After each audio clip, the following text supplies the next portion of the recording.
इस वीडियो में हम लोग हिक्का रोग की चिकित्सा देखेंगे। तो यह वीडियो लेक्चर मैंने काय चिकित्सा के पर्पज़ से बनाया है। तो इसमें हम लोग हिक्का रोग के निदान, पूर्व रूप, संप्राप्ति, लक्षण और भेद का वर्णन नहीं करेंगे। तो सीधे हम लोग चिकित्सा सूत्र पे आते हैं। आचार्य चरक ने इसका चिकित्सा सूत्र में बताया है कि सेंधन, लवण और तेल से मर्दन करेंगे। कहाँ मर्दन करेंगे? वक्ष प्रदेश में मर्दन करेंगे। ठीक। उसके बाद हम लोग स्वेदन करेंगे, स्निग्ध द्रव्यों से स्वेदन करेंगे। और जो उसमें साग्नि स्वेदन के 13 प्रकार बताए हैं, उनमें से संकर, नाड़ी या प्रस्तर, इन तीनों में से किसी एक प्रकार से हम लोग स्वेदन करेंगे।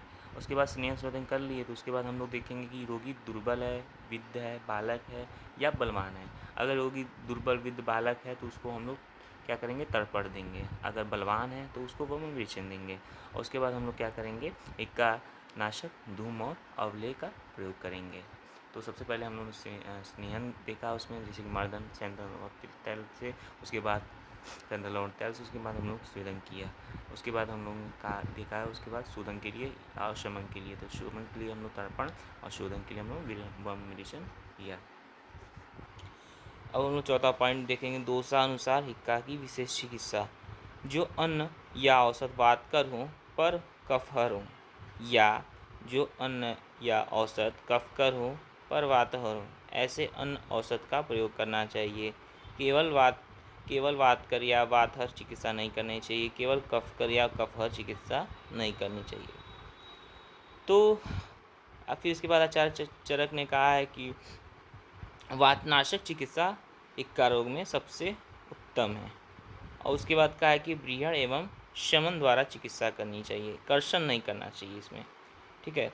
उसके बाद कहा है कि हिक्का वेगनाशक उपाय क्या क्या है? तो शीतल जल से परिषेक, सहसा त्रास उत्पन्न करना, आश्चर्य एवं भय उत्पन्न करना। उसके बाद देखते हैं आचार्य सुश्रुत ने क्या कहा है। आचार्य सुश्रुत ने कहा है कि प्राणायाम जैसे कि पूरक, रेचक, कुंभक होता है, तो उसमें विशेषतः कुंभक के लिए उन्होंने कहा है कि कुंभक करें। कुंभक में क्या है, जैसे कि श्वास अंदर लें, उसको कुछ देर तक रोक के रखें, अपनी क्षमता अनुसार रोक कर रखें। ठीक है, तो ये कुंभक हो जाता है। उसके बाद इद्वेजन यानी कठोर वचन का प्रयोग करें। तासन, भय को उत्पन्न करें। चौथा क्या है? सूची तोद यानी सूची को शरीर में चुभाएं। ठीक है, उससे तोद उत्पन्न करें।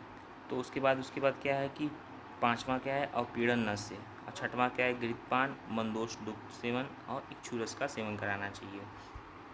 वात कफ शामक चिकित्सा करनी चाहिए। ठीक है, हिक्का में वात कफ शामक चिकित्सा करनी चाहिए। अब देखेंगे हम लोग इस हिक्का में कौन कौन से योग प्रयोग कर सकते हैं हम लोग। तो चूर्ण में पिपली चूर्ण, हरितकी चूर्ण। ठीक। उसके बाद हम लोग रस में 2 रस प्रयोग करेंगे, लीला विलास रस, सुप्सिका रस। भस्म में हम लोग मयूर पिच्छ भस्म सबसे उत्तम होता है। उसके बाद वटी में आरोग्यवर्धिनी वटी, वीरू हिंगवादी वटी। क्वाथ में दशमूल क्वाथ, आशव में कनकाशव और घृत में हम लोग पिपली घृत का प्रयोग करेंगे। रोगी को कहेंगे कि निद्रा और विश्राम पर्याप्त मात्रा में ले। ठीक है। उसके बाद हम चिकित्सा व्यवस्था पत्र देखते हैं। तो सबसे पहले निदान परिवर्जन, निदान जो भी हैं इसके हिक्का के, उसको दूर करेंगे पहले। उसके बाद हम लोग एक कंपोजिशन तैयार करेंगे, किसका? मयूर पिच्छ भस्म का, सूतसेकर का। इसमें मयूर पिच्छ भस्म कितना लेंगे हम लोग? 200 मिलीग्राम। और सूतसेकर के रस कितना लेंगे हम लोग? 250 मिलीग्राम। इन दोनों को मिला के कैसे प्रयोग करना है? इसको भोजन के बाद मधु के साथ प्रयोग कराना है, दिन में 2 बार बीड़ी।